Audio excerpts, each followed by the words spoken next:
How beautiful is she?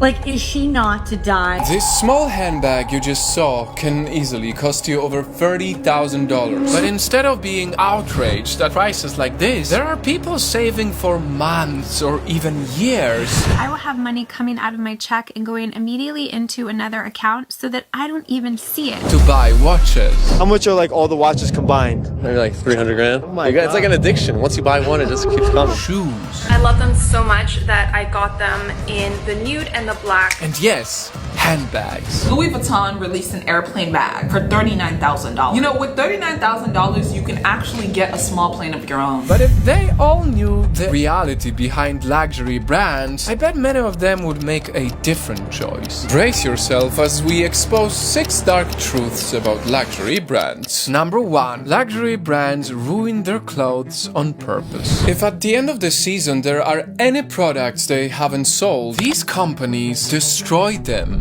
They slash them up so you can't, I guess, resell them or try to return them or something for money. These brands want to seem exclusive, so many prefer to slash or burn their stuff rather than even discount it. Burberry takes extreme measures to protect its brand by burning millions of dollars worth of unsold merchandise. So the true price of that exclusivity is just being incredibly wasteful. Number 2. Luxury brands exploit their workers. Many people think these brands have such high prices because they treat their workers better than fast fashion labels. But just look at the number. These non-profit scored brands based on how much they were preventing forced labor. The maximum score was 100, but Hermes scored 12. Prada got 9 and Louis Vuitton got only 6, again out of 100. So you're telling me that these companies charge you thousands of dollars for even the smallest item,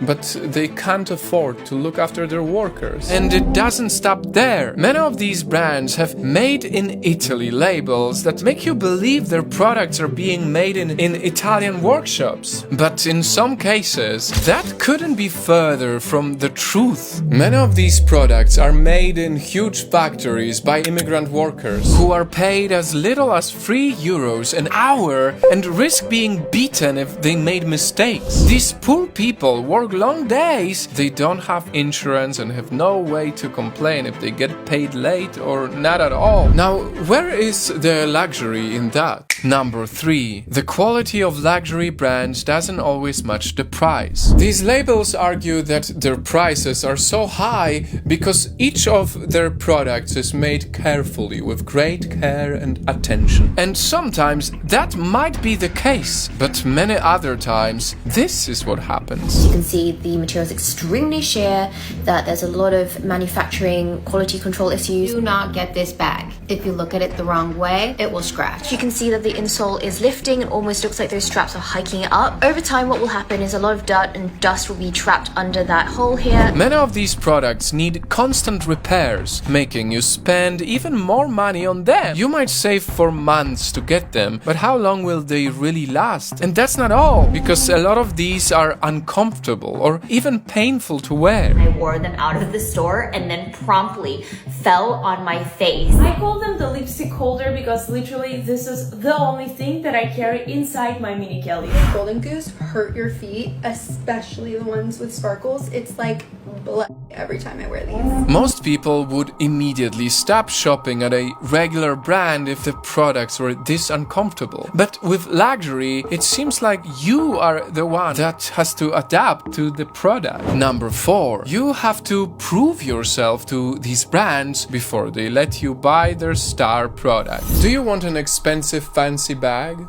Well, you can contact a reseller and get it for an even more inflated price. Or you can put in effort for months or even years so that the official store considers letting you buy one. In order to prove to the store that you are a true worthy customer, first you need to have a purchase history with the brand. Basically, you need to buy several of their products before they let you buy the bag. My game plan was to, wear a lot of my Hermes items to show that, hey, I'm an Hermes customer. I'm wearing my 2-click H bracelets. I've got on my Hermes Kelly belt.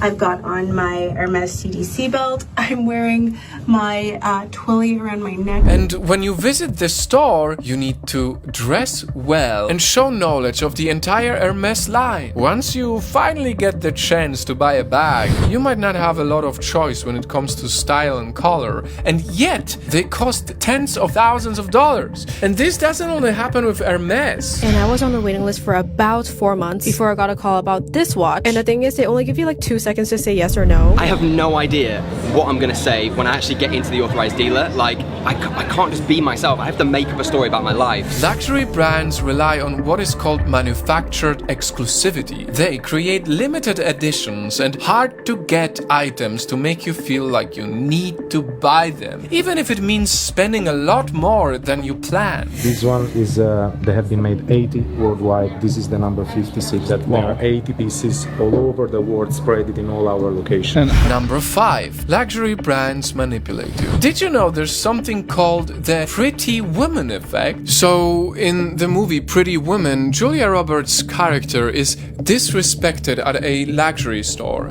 Big mistake. Big. Huge. And this also happens in real life. If a worker is rude to you at a regular store, you would probably leave swearing you'll never buy anything from them. But with luxury, it's the opposite. A study shows that being rejected at a designer store increases our desire to buy there, as if we had something to prove. So being rude to you can literally benefit them. Their entire marketing strategy seems to be to offend and get some kind of a reaction out of you and then buy from them. Right. And that's not all. It seems like being in a luxury environment with a big brand name already confuses you and makes you willing to pay more. This discount shoe company, Payless, played a prank on their customers. They decorated their store as if it was designer and even gave it an elegant Italian name. Welcome to Palessi. We even hired a full team of sales associates. Then we filled all the shelves with Payless shoes and jacked up our prices. Then they priced their discount shoes at hundreds of dollars. And yet, people were more than willing to pay for them. Shoes sold for $250, $400, and even $600. Of course, I acknowledge that everyone's reasons for buying designer are different. But are you really paying for the product or just the idea of luxury? Number 6. Luxury brands have a history of shady campaigns. A lot of these brands like to use controversial stuff to get people to talk about them. And in many cases, they cross the line. In 2022, Balenciaga released completely inappropriate ad campaigns that seemed to put children at risk. Over the luxury fashion brand's ad campaign that shows kids holding teddy bears dressed in leather bondage gear. But look closely, under the purse. That paperwork proves to be a document from an actual Supreme Court case that debates the legality of promoting child pornography. The brand ended up apologizing.